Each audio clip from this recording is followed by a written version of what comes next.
শ্রী শ্রী অনুকূলচন্দ্র ঠাকুরের আলোচনা। জয়গুরু। শ্রী শ্রী ঠাকুরের শ্রীচরণে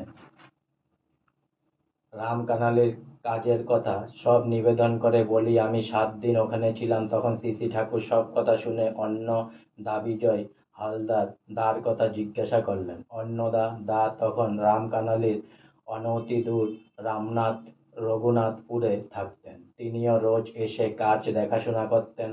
ওইখানে অন্নদা দার সঙ্গেও আমার পরিচিত হবার সুযোগ হয়। শ্রী শ্রী ঠাকুরের শ্রীচরণে কাজের খুঁটিনাটি সব বিষয় নিবেদন করার সময় অন্নদা তার কথাও বলি। শ্রী শ্রী ঠাকুর খুশি হয়ে সব কথা শুনে বললেন, শ্রী শ্রী বর্মা শ্রীচরণে সব কথা নিবেদন করার জন্য।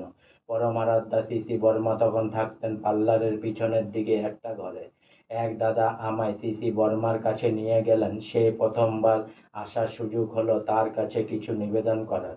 শ্রী শ্রী বর্মাও রাম কানালির সব কথা জিজ্ঞাসা করলেন এবং শ্রদ্ধেয় অন্নদা বিজয় হালদার দার কথা জিজ্ঞাসা করলেন। আমি বললাম, আজ্ঞে তিনি নিয়মিত আসেন, প্রত্যক্ষভাবে সব কাজ দেখাশোনা করেন।